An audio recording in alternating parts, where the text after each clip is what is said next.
guys, it's Ariana. Welcome back to my channel. So for tonight's video, we're going to be reading some more scary stories as per usual.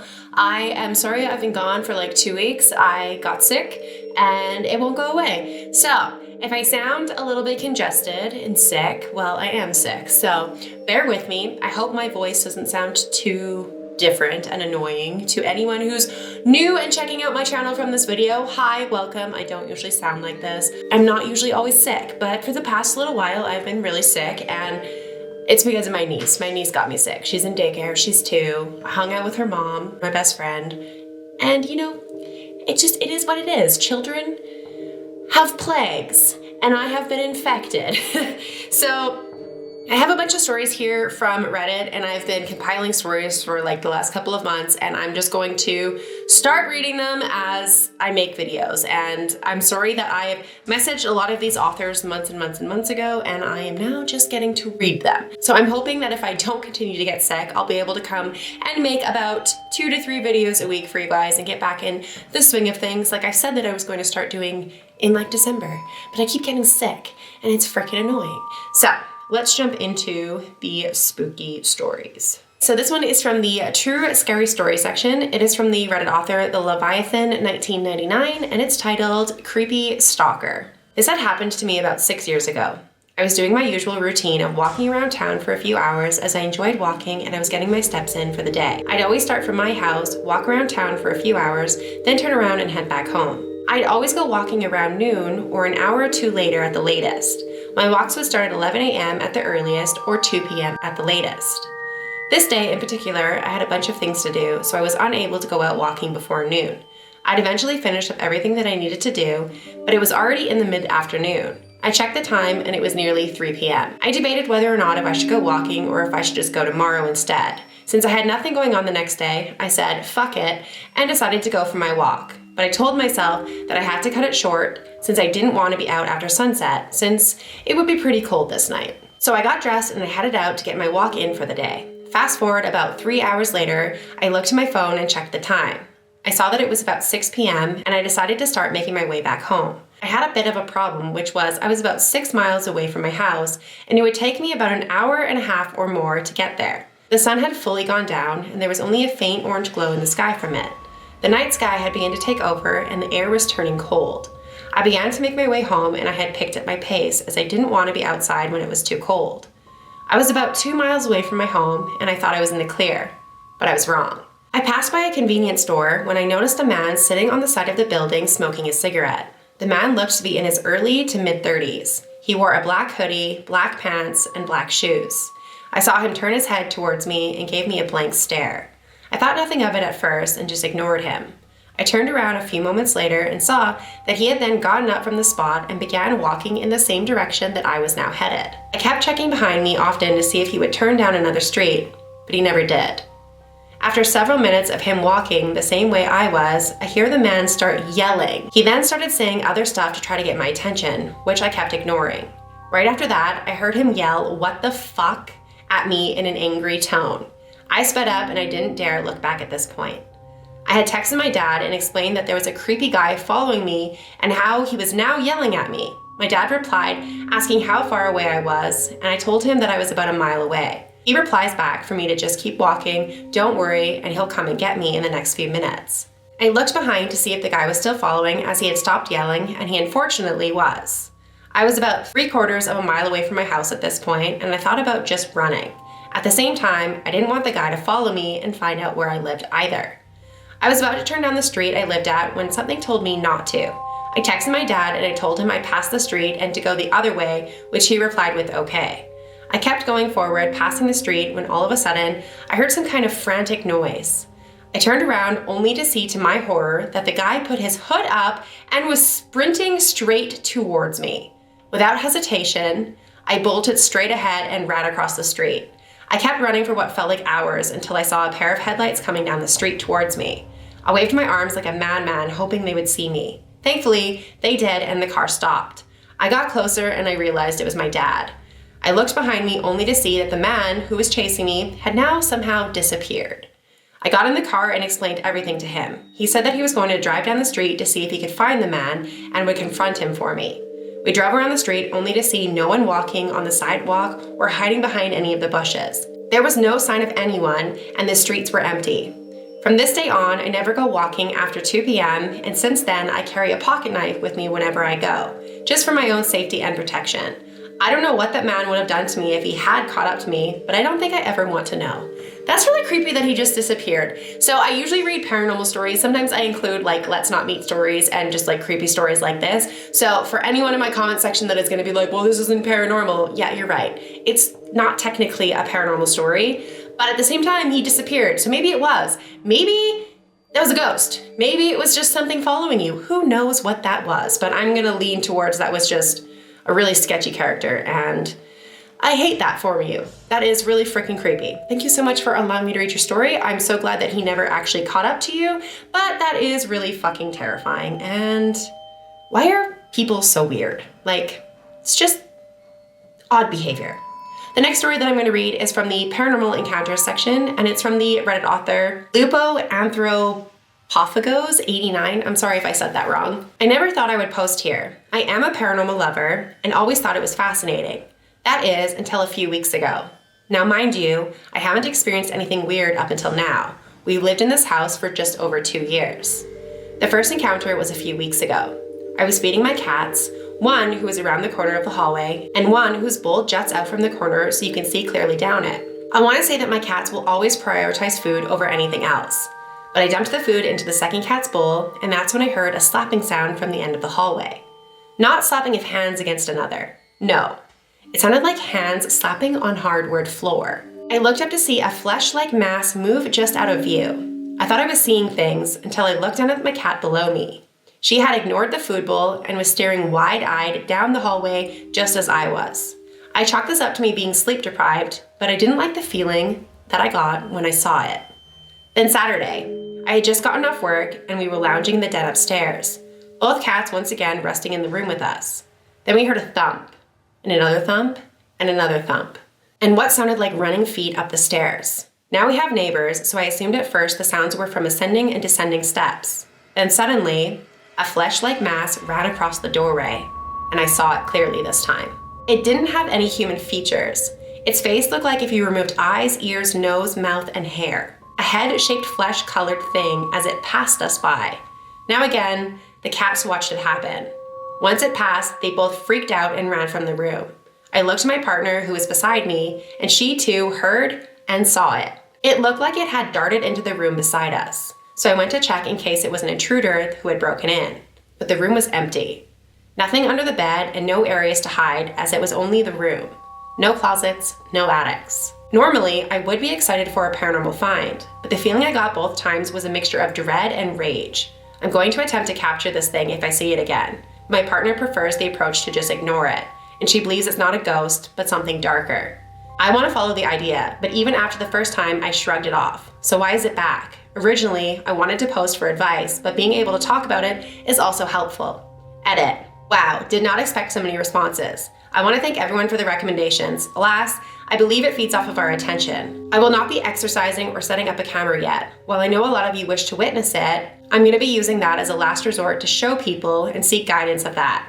I also had a number of questions of what I saw. I only got a good look upon the second time encountering it. As I stated, it had what I thought was a head, what I thought was a torso, and legs. I didn't see arms, and it just looked like a mass of skin with no features. It was human-sized, and that's why I thought it was an intruder originally. Edit 2. I've noticed a large number of you asking for descriptions. I saw it only once properly, but even then it moved too fast to be able to make out details. There is more of what I'm leaving out, but this is to stop giving power to whatever that thing is. So it seems vague and I'm doing it on purpose. If it gets worse, then I may explore avenues to both record and reach out to it. But for now, I'm pretending my house does not have that thing inside it. That's really creepy. So you saw like a humanoid shape in your house twice. And both times you got a feeling of like darkness and dread and hate. That's awful. I think you should just ignore it or move. Maybe move. It's probably your best bet.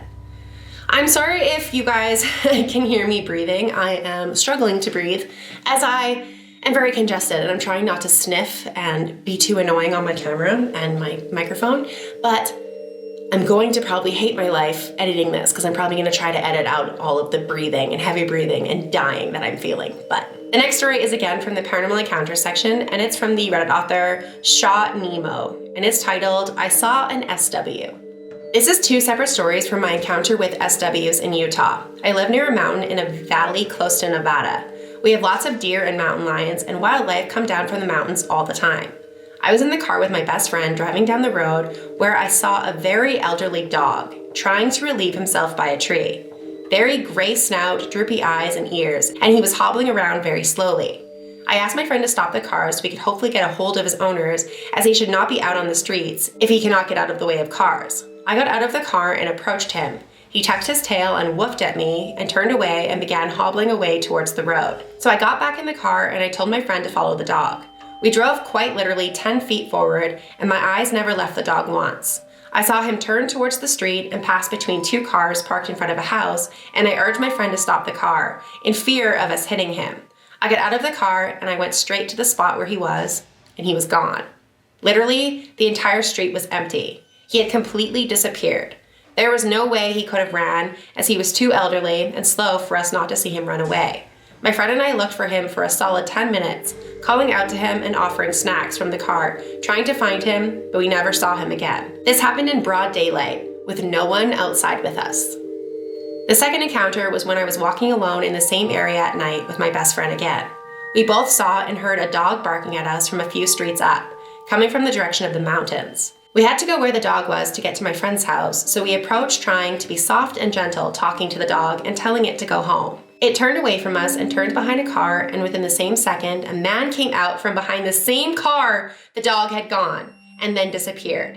The man kept walking away from us and ignored us completely. We were so freaked out that we couldn't even speak to each other. When we finally calmed down, we both asked each other what we saw, and it was the same. I know these creatures could be anywhere, but the fact that I live in Utah and have seen it multiple times and hear things at night all of the time, I would not be surprised in the slightest. I know what I saw was real, and I had witnesses with me both times, and we both saw the same thing at the same time, and my friend is a skeptic.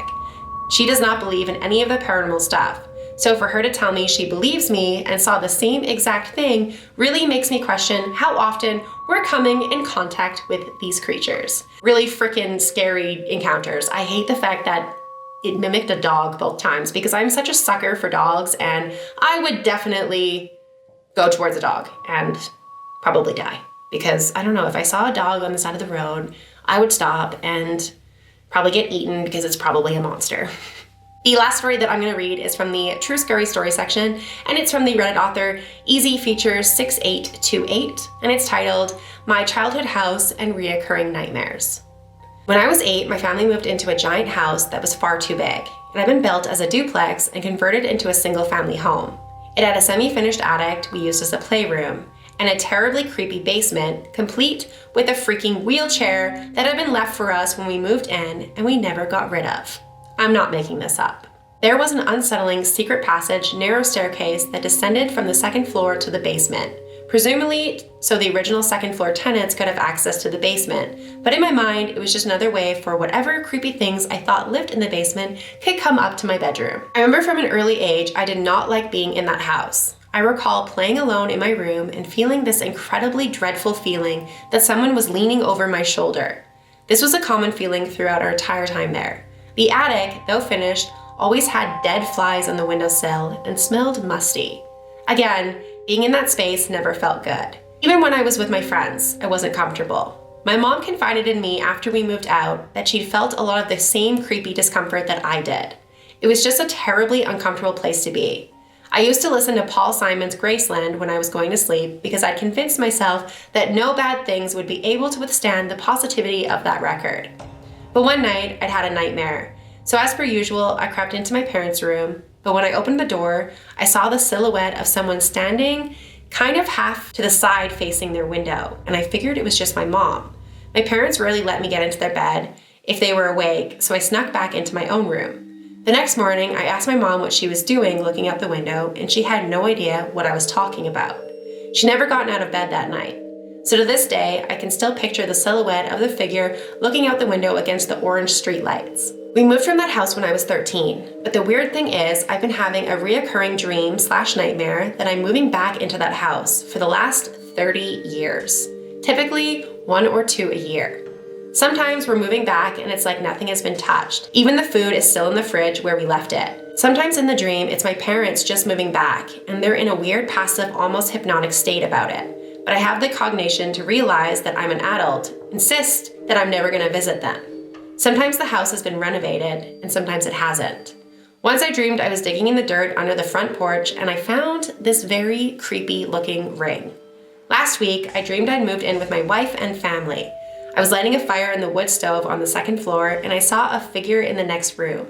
My parental instincts kicked in and I violently charged into the room to see a 7-foot tall man, kind of like a freaky dude from Poltergeist, wearing black robes. In the dream, I figured out that I was having a nightmare, so I tackled him and I woke up. I don't know what the fuck is up with that house, but I walk by it sometimes when I visit my hometown. The new owners painted it and put up a basketball net, but they seem happy.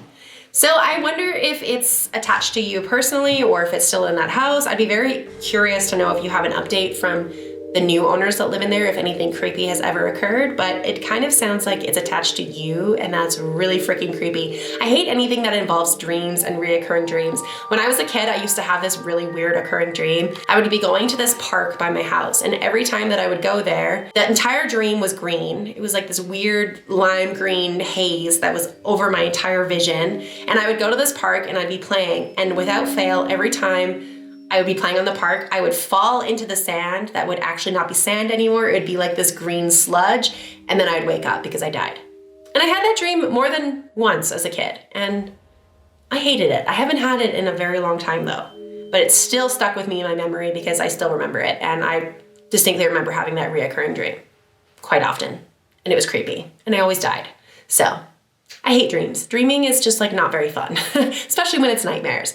So thank you so much to everybody who sent me your stories and allowed me to read your stories. These stories were very creepy, and like I said, I know the first one wasn't very paranormal, but the rest of them were in the paranormal vibe, and I love and hate all of them. So this is where I'm gonna end the video because I can't breathe, I'm sick, and I need to edit this and post it because it's been like 2 weeks since I've posted a video for you guys. Also, if you haven't watched my latest couple of videos, please go check out my channel and watch those because the views are very low on those videos and I would love it if you guys could help me boost my videos on the algorithm. Also, if you made it to the end of the video, please leave me your favorite Halloween emoji in my comment section down below. It helps the algorithm, I think at this point, I don't even know. It helps the algorithm know that you guys are watching my channel and you guys are engaging with it and commenting on it and you're actually interested in it. So it promotes my video in the algorithm. So please leave me a comment, please like this video, please share it around if you have any friends or family that would be interested in my spooky stories. And thank you so much for watching and I will see you guys at the next video. Bye.